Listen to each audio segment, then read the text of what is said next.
오늘은 2022년 1월 28일 금요일입니다. 오늘 말씀은 고린도후서 1장 17절에서 20절 말씀이고 말씀 제목은 예스입니다.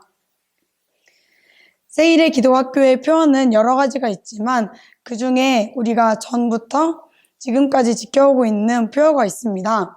바로 예스입니다. 모든 사람의 종이 되어서 어떤 사람의 말에도 모두 예스를 외칠 수 있는 사람이 되기 위해서 그 표어를 옛날부터 지금까지 실천해오고 있습니다. 오늘 말씀을 보면 그 예스의 중요성에 대해서 말씀하고 계십니다. 사도 바울님은 오늘 말씀에서 고린도 교회의 교인들에게 방문 계획에 대해서 말씀하시면서 그 계획은 인간적인 동기로 결정하지 않았으며 이중적인 마음을 품고 결정한 것이 아니라고 말씀하십니다. 사도 바울님은 자신의 깨끗함을 말씀하시면서 겉으로만 예스하지 않았고 마음으로도 겉으로도 기쁘게 예스했다고 말씀을 하십니다.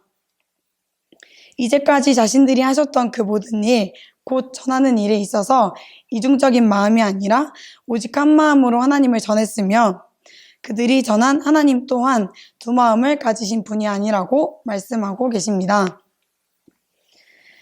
특히 오늘 사도 바울님은 말씀에서 이 세상에 사람의 모습으로 내려오신 하나님의 아들이신 예수님에 대해서 집중적으로 말씀하고 계십니다. 예수님은 언제나 진실하신 분이셨습니다. 그래서 이중적인 마음을 가지시지 않으셨습니다. 겉으로만 예스하지 않으셨고 속으로도 같이 예스하셨습니다. 예수님은 하나님의 아들이셨고 이 땅에 사람의 모습으로 내려오셨습니다. 내려오셔서 하나님의 뜻을 이루셨는데 겉으로만 보이시고 겉으로만 하나님의 뜻을 이루셨던 것이 아니라 마음속으로도 하나님을 의지하셨고 하나님의 말씀에 대해서 예스하셨습니다. 예수님께 아무 유익이 되지 않는 것임에도 불구하고 예수님은 하나님의 뜻을 이루시기 위해 예스를 외치셨습니다. 예수님의 그 온전한 예스로 인해서 하나님의 뜻이 똑같이 예스가 되었습니다. 예수님께서 순종하심을 통해서 하나님께서 계획하셨던 모든 일이 이루어진 것입니다.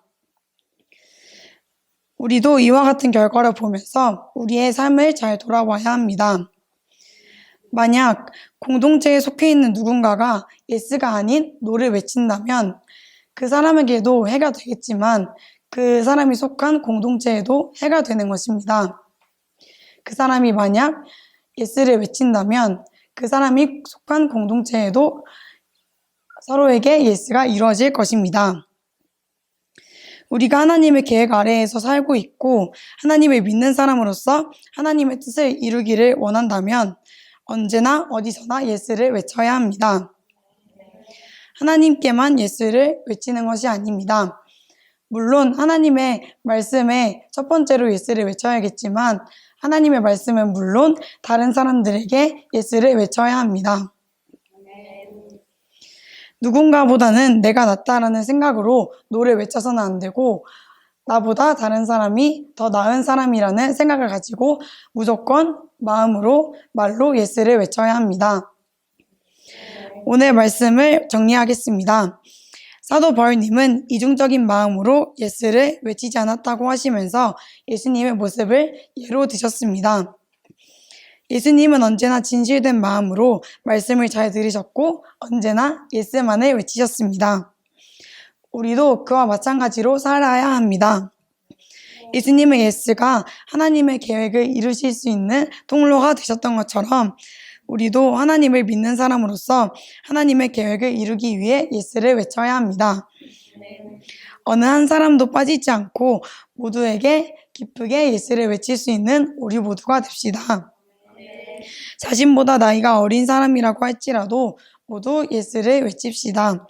그래서 하나님의 뜻을 모두 이루는 하나님께 쓰임받는 우리 모두가 되시기를 예수님의 이름으로 축원합니다.